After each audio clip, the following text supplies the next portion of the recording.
Greetings, Sidekicks, this is Captain Comic, and welcome back to Marvel Ultimate Alliance 3, The Black Order. Now, where we last left off, we were having a bit of sound issues, my mouse was freaking out. You wouldn't have seen that, but oh yeah, it was fun. And I leveled up some of my characters off screen, just a little bit, just like one level each. And so now we're probably going to fight Klaw, yep. And I'm guessing he's going to use those giant things as tuning forks, if I'm not mistaken. So he's looking weird. Oh no! Oh, he's got kind of a German accent, but now that I'm listening to it, it's sounding less and less German. You watch, he's gonna use those big tower things as tuning forks. I would almost stake my life on it. But here we go. Defeat Klaw and rescue the Winter Soldier. Oh, the Winter Soldier's just like right there. Really? Okay. Oh yeah. Revenge. Also, I kind of like how they changed his, the spelling of his name in, Black Panther, because it made more sense, but at the same time, like, it's a weird spelling. I mean, like, I get that it wasn't realistic originally for his name just happened to be what would later be a perfect supervillain name, but nevertheless, it's just odd. Also, these are not tuning forks. I'm disappointed. I'm thoroughly disappointed. Yeah. Damn right. Okay. What's his next thing? Oh. Oh. Here we go. Ooh, harsh. Harsh, Widow. Harsh but warranted. Okay, fine, let's try. Teleporting is the thing, like, this teleport move is just killing me.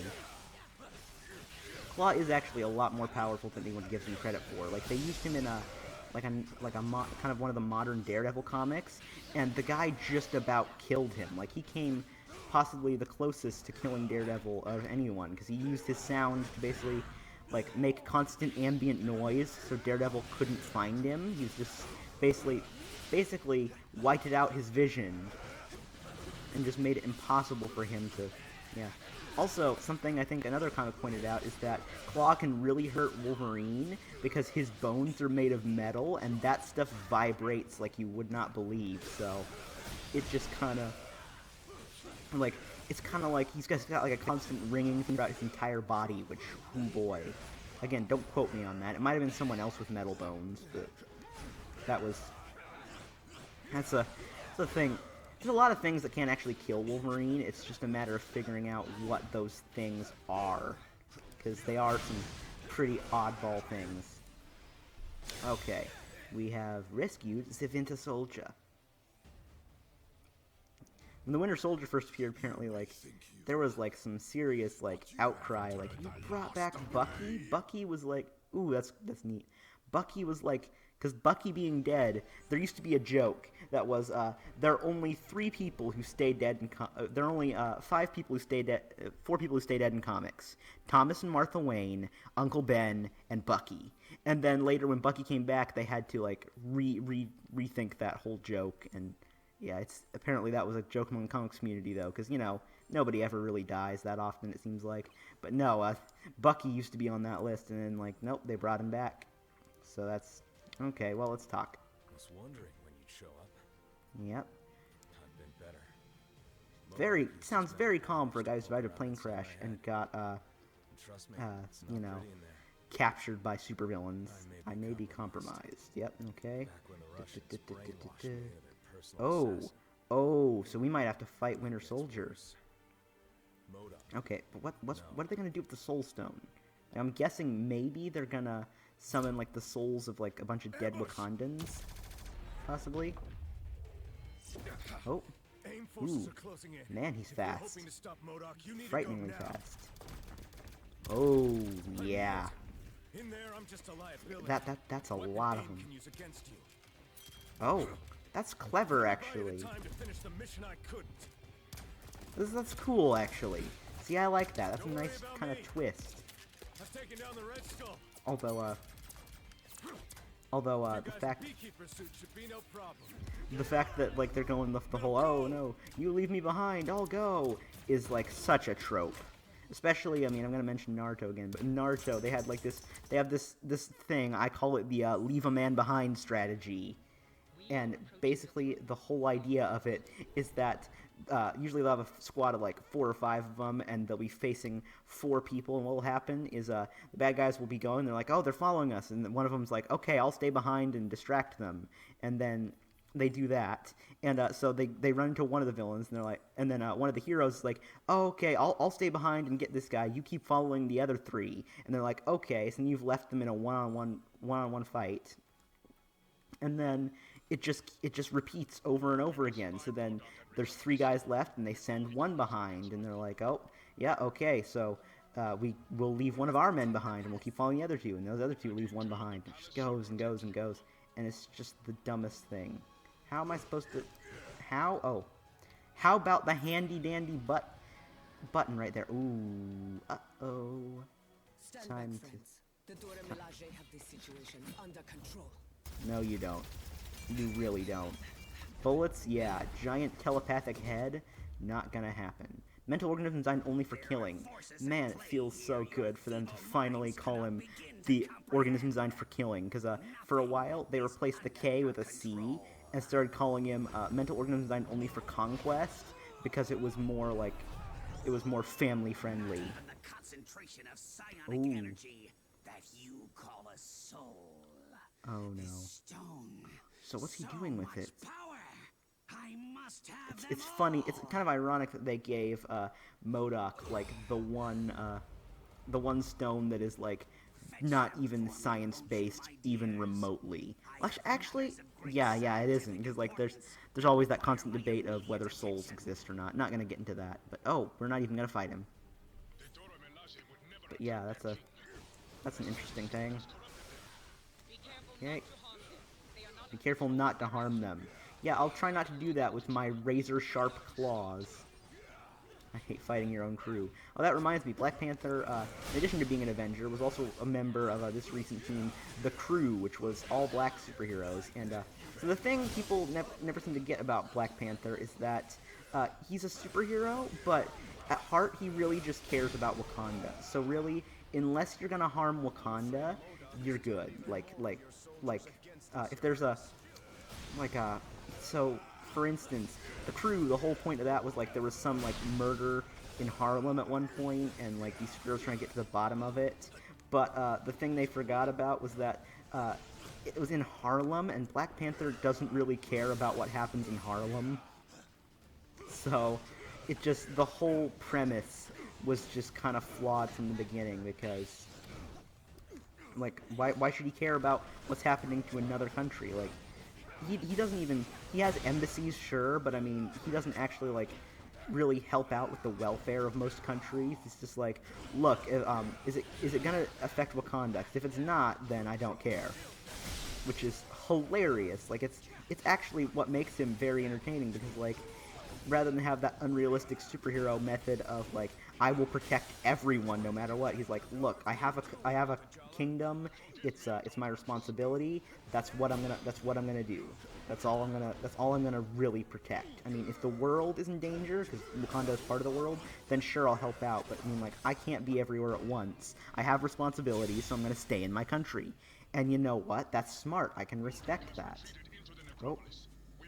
Oh, join the Necropolis. So the Necropolis is, I believe, a pretty recent thing. Has a bit to do with those guys I was mentioning in a previous episode, the guys that got mutated and like trapped in the catacombs or whatever.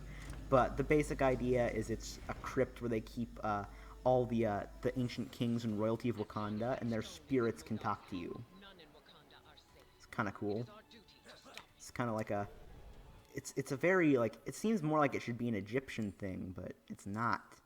So we may fight some zombies in here, which is, yeah.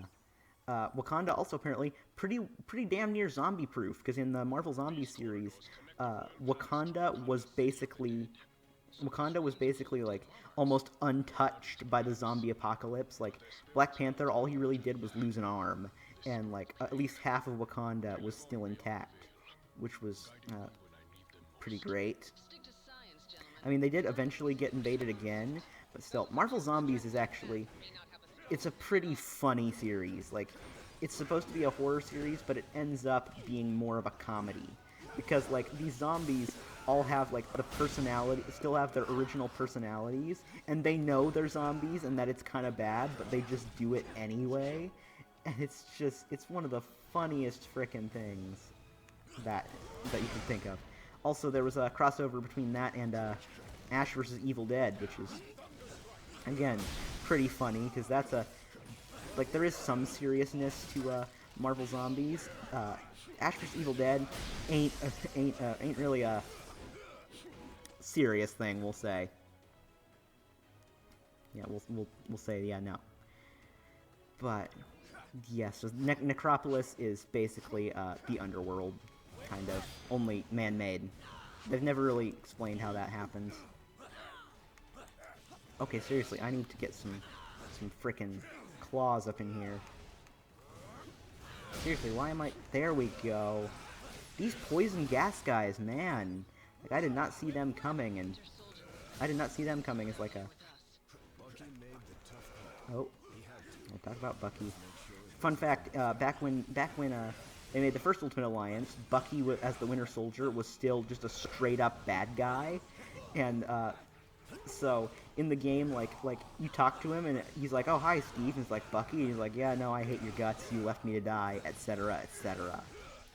It's a very familiar trope of, like, oh, I can't save him. And then, it's a very familiar trope of the person sacrificing themselves, and then when they get brought back from the dead, instead they blame the guy who they told to go on ahead. And they're like, oh yeah, no, I didn't want to sacrifice myself. You made me sacrifice myself. It's like, no, I didn't. No, I didn't. It's a really dumb thing. I can't remember where else that has happened. Ooh, what is this? This is a wall. Do I have a... Oh, Captain America has a mighty shield. No, come on. Let's work together.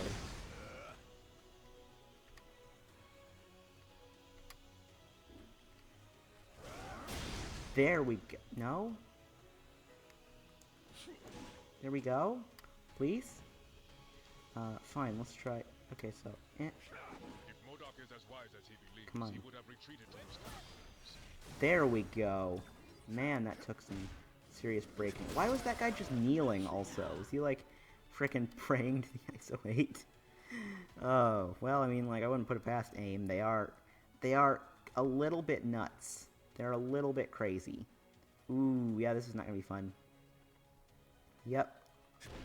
This way. This way. Okay, let me just get up here. Yep. There you go.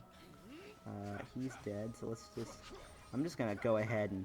This is probably not the smartest idea, but I'm gonna run ahead and just knock out the snipers. Knock out the regular soldiers. Knock out some of the gas troopers. Oh, yeah, no, this was not a smart plan. I was right, it was not a smart plan. Help. Man, and that gas has a wide spread, too. Like, I get that we're getting towards the end game of the game, but boy, that gas is... It's the same... It's like the gas in the Mysterio boss fight, which... It sucks because while you're being damaged, it seems like you can't move, so that raises the problem of you're then stuck in the gas until it's done damaging you. Like, which, just not a fan, man. There we go, stun him, cut him up, and there we go. Yeah, these gas troopers, though. Did not expect them, and did not expect them to be this difficult, especially. Okay, come on, there we go. Yep. Yep, there we go. Okay. Again, A.I.M. agents are one of my favorite, kind of cannon fodder characters, because they really stand out in a crowd, like, a lot of other soldiers you'll find, like, they're just, like, standard mercenaries, or they'll dress in, like, very, like, hard-to-spot colors, and A.I.M. agents do not. Like, they have a very signature look, their easiest spot. And also, like, it's hilarious because most of them aren't actually even trained soldiers so much as just scientists who are kind of, like, forced to take the role of soldiers because A.I.M doesn't hire any. Which, it's like if you hired, it's like if you had a bunch of IT guys, and instead of hiring security, the IT guys also have to be the security, which, as you can imagine, not the greatest thing, not the most fair way of going about it. But I mean, like, if they don't do that, they get killed. So there is that. Looks like we're gonna start the MODOK fight like pretty quick here. What level am I supposed to be? Level 32. Yeah, so I am over level for it, but just by a little bit, not by much. So we're gonna save, and we may drop right into the MODOK boss fight, which I hope isn't too long, because I do want this episode to be the same length as all the others. But let's just go. Or maybe it's just another area of the necropolis. Oh, it's just another area of the necropolis. Okay, that's good. Yep. Yep, no kidding. Wakanda also, during the Secret Invasion, so back when all the Skrulls were, like, invading the Earth and, like, posing as important people, Wakanda's technology was, the Skrulls tried to just storm Wakanda, which, big mistake. They got absolutely annihilated. Not a single one survived. Yeah, not a single one survived. And it was just insane. But they killed all the Skrulls, and then as a warning to any other Skrulls, what they did was they put the Skrulls' heads on pikes all around the Wakandan main city as like a, hey, if aliens want to try and invade us, yeah, no, good luck with that. But the one other thing was, T'Challa did also cut everyone off from Wakanda, because he's like, look, some of you are Skrulls, some of you aren't, I don't know which ones, but I'm not going to wait to find out. So we're just gonna keep you out, and that's what they did. So they basically just said, screw it, and stepped out of the running. There we go. So he kind of, again, I raised that point. He's not like your traditional superhero in that he will fight whatever threat comes his way. He'll fight it if it's important to his country, which, like, it makes him seem like a bit of an a-hole when you compare him to people like Thor and stuff, who will just do it just because it's the good thing to do. But at the same time, like, you can't help but admire him for it, because he's got his priorities straight. He's got his priorities in order. Okay, come on, seriously, just die already. There we go. Yep. Seriously, this is actually pretty difficult now, though. Man. Okay, level up. That's good. We need some level up, seriously. Okay.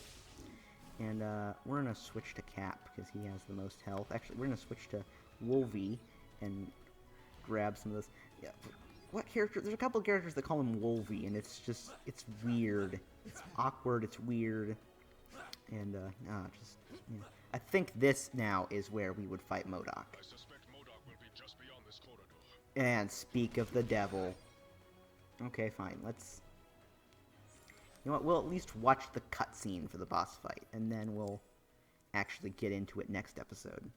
So, yep, save. Now, saving. Saving complete. Yep, okay. And next time, we're gonna fight and talk about the mental organism designed only for killing and or conquest. Here we go. Dun dun. How did they set up like that little A.I.M platform so quickly down here? Like if they just got down here, which I'm assuming they did, like what's with that? Or were they already occupying them? Oh, so he wants scientific knowledge, I'm assuming. Yeah, I call it science. But there is no such thing. There is only science. So he's got the Soul Stone, but he's still denying that souls exist, which is hilarious. I mean, he's fought Doctor Strange, I assume, at points. So, like, surely he knows that magic does actually exist. But, so what is it? Defeat MODOK and reclaim the Soul Stone. Okay. But, we're just about out of time. So this has been Marvel Ultimate Alliance 3, The Black Order. If you liked it, click like. If you didn't, click dislike. And if you want more, click subscribe and ring the bell. This is Captain Comic, signing off. Bye-bye, guys.